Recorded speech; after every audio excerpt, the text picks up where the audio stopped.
Bonjour et bienvenue pour ce nouveau tuto d'un photographiste. Aujourd'hui je vous parle d'un nouvel outil récemment apparu dans Photoshop qui s'appelle remplacement du ciel. Alors comme son nom l'indique, si vous souhaitez remplacer le ciel d'une image dans laquelle par exemple votre ciel n'était pas très beau, ou vous aviez un éclairement qui n'était pas génial, cet outil va vous permettre de le remplacer assez facilement en quelques clics. Donc voilà comment on va procéder. Tout d'abord vous allez sélectionner le bon calque. Par exemple ici on voit que j'ai un arrière-plan et puis un calque de niveau. Donc pour ce qui est calque de niveau, calque de réglage, etc. Je vous renvoie vers un précédent tuto que j'ai déjà réalisé. Donc on va sélectionner ici notre arrière-plan qui est la partie sur laquelle on va travailler. Et puis on va aller directement dans édition, remplacement du ciel. Tout simplement. Donc on a cette petite fenêtre contextuelle qui va venir s'ouvrir et puis on voit que d'entrée de jeu, Adobe nous propose un ciel par défaut qu'il a choisi. Alors en cliquant sur la petite flèche à côté, on va s'apercevoir qu'on a plein d'aperçus. Donc tout un tas de types de ciel qui sont présents. Alors type de ciel, type de cieux, bon, vous faites votre avis. Donc ici, un ciel bleu, un ciel plutôt couché du soleil. Alors nous, par exemple, on va garder celui-là pour la démonstration, il ira très bien.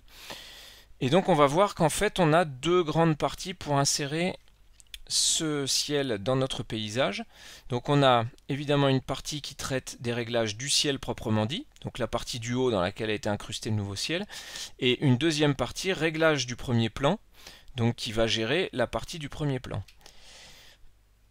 Ici, avant toute chose, on va s'apercevoir qu'on peut ajuster la façon dont le ciel a été incrusté dans notre paysage. Donc par exemple, cet outil est l'outil qui nous sert habituellement à sélectionner et masquer. On s'aperçoit ici que vous voyez, bon c'est un peu grossier mais c'est pour vous montrer, on s'aperçoit qu'il y a possibilité de venir améliorer l'intégration du ciel. On va voir pourquoi, car en dessous, en fait on a un contour atténué. Donc contour atténué, pourquoi? Parce qu'en fait on a le choix, donc là il est à 100 maximum, donc par défaut. Si on le réduit, on s'aperçoit que l'incrustation du ciel va être plus précise. En revanche, on risque peut-être de voir davantage l'incrustation, elle sera peut-être un peu moins progressive. Donc c'est avec ce curseur qu'on va pouvoir jouer pour influer sur l'intégration de notre ciel par rapport au paysage, pour pas que ça fasse une frange par exemple au niveau des arbres à l'horizon. Donc ici je vous rappelle que pour naviguer dans l'image vous avez la possibilité de faire Alt et de vous servir de la molette pour faire moins ou plus, pour zoomer, dézoomer.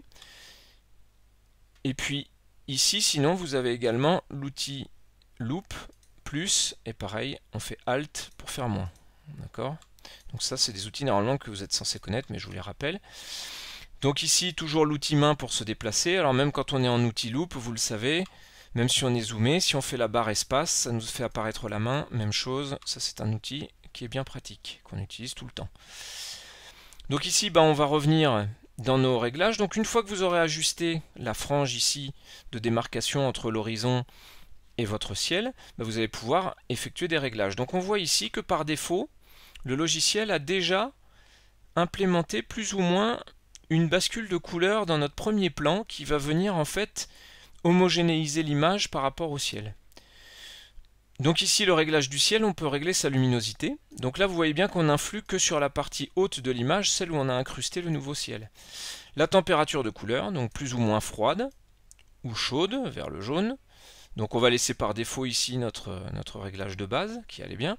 On peut régler l'échelle du ciel, c'est-à-dire que ici elle est à 100%. On va pouvoir éventuellement zoomer notre ciel en quelque sorte ou le dézoomer. Alors si on dézoome trop évidemment, vous vous rendez compte que on se retrouve avec un bas de paysage qui apparaît ici, qu'on n'a pas envie de voir arriver. Donc ici, on va laisser 100%, c'était pas mal. Donc voilà, vous savez que vous avez tous ces outils à votre disposition. Ensuite, vous pouvez appliquer une symétrie éventuellement, si vous souhaitez que le ciel soit dans l'autre sens. Et puis on a nos réglages de premier plan, parce que comme vous le voyez, un filtre a été appliqué à l'image de premier plan. Pourquoi? Parce qu'on avait une image qui a été prise en début d'après-midi.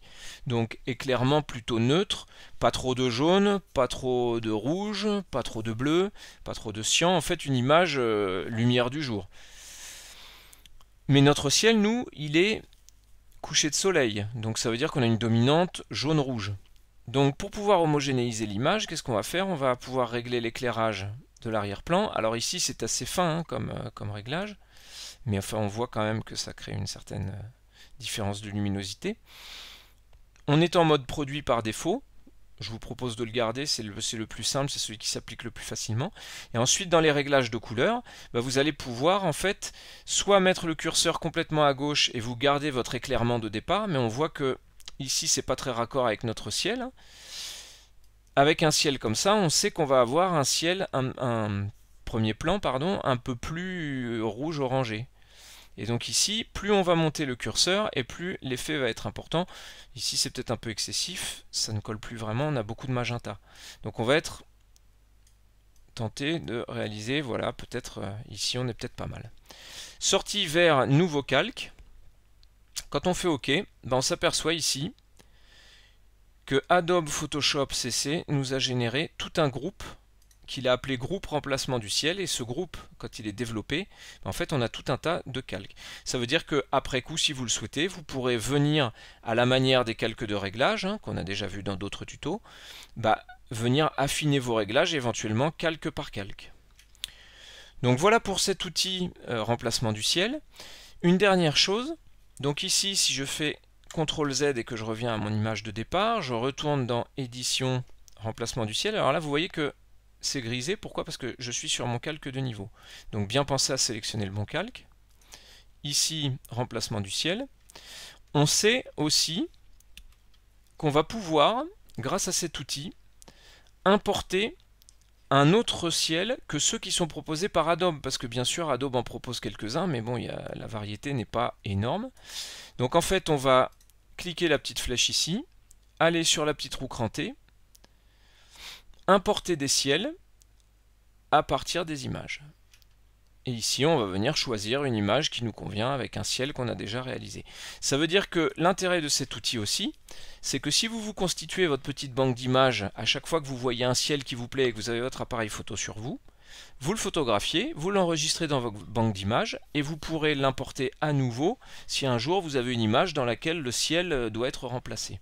Voilà, c'est un outil qui malgré tout est très simple à utiliser et s'avère très puissant et vous permettra peut-être de sauver des images les quelques fois où le ciel n'est pas beau et que malheureusement vous savez que vous n'aurez pas forcément l'occasion de refaire cette photo. Peut-être vous sauverez une image de temps en temps grâce à ce procédé. J'espère que cet outil vous sera utile et que ce tuto vous aura plu. Voilà, je vous donne rendez-vous pour d'autres tutos sur un photographiste. À bientôt.